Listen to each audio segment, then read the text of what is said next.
Welcome back to GTU, everybody, on this Wednesday, talking about this brand new book right here. It is called Stay Strong. And we have the author joining us, Michael Vanderplas, to share more about how he wrote it and why you wrote it. And we were just talking about your story in the break. Tell us about your background, Michael. So I grew up here in Utah, and I tried one profession, didn't like it, and then eventually I got into nursing about 17 years ago. So I've been a nurse for about 17 years. Majority of that is ICU. But about 3 years ago, I decided to take a year and a half into psych. I loved the idea, I loved the mind, had read tons of books, gone to a lot of trainings to understand the mind a bit more. And then I got back into ICU due to the pandemic to help out there. But as I was doing this, the ideas kind of came out that instead of doing just the one-on-one that I was with the adolescents when I would be doing an intake evaluation with them, I wanted to get this message out to more people. And it's some theories that help people to get over negative thoughts.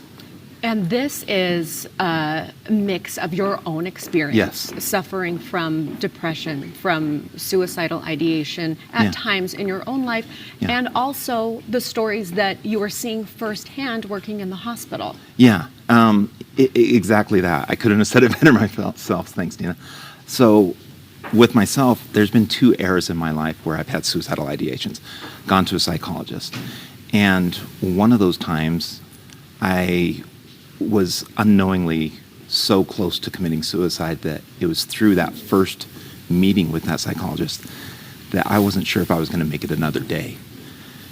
So I actually talk about that story in here, what brought me through from that day to the next day to the next day, through time periods of depression, incredible sadness. There was one period where I left my job as a nurse for a few days.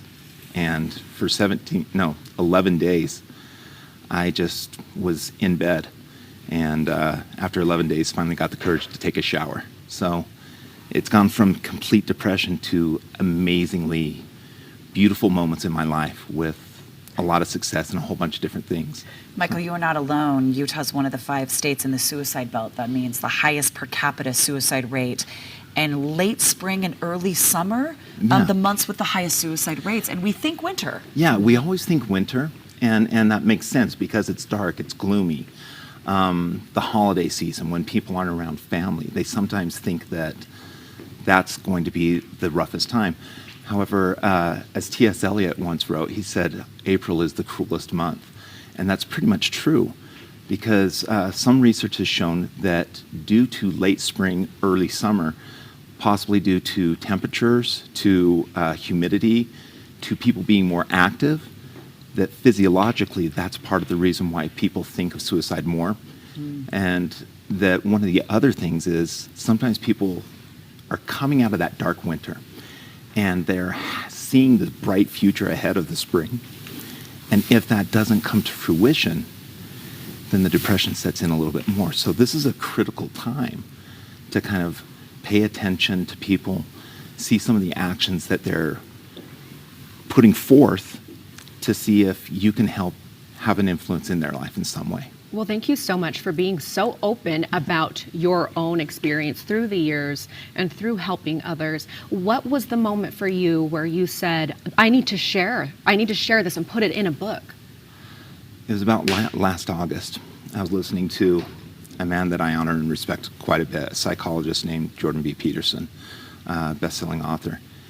And I'd heard something that he said many times before, and he said, put forth an effort in one thing. Just focus on one thing and see how far it will take you without any hopes of reward or anything like that. And I thought about this as well, that if I go away one day, when my life ends, as all of ours will, that I want to have something out there that's helped other people in some way. And so Joseph Campbell once said, follow your bliss. And when he talks about that, he doesn't mean be happy. He says, put forth an effort for something that will cause meaning in your life, that will give you joy. Even though the struggles will be there, even though the responsibility will be there, it will give your life meaning. It's called Stay Strong, everybody. This book just coming out, and it is for teenagers. It is for adults. It is a great read. Michael, I'm so glad that we are talking about it. It needs to be talked about. Go to our website for all of his information, or staystrongbook.com. Thank you for being on the show. Thank you, ladies. And we'll Appreciate be it. right back, everybody, with more GTO.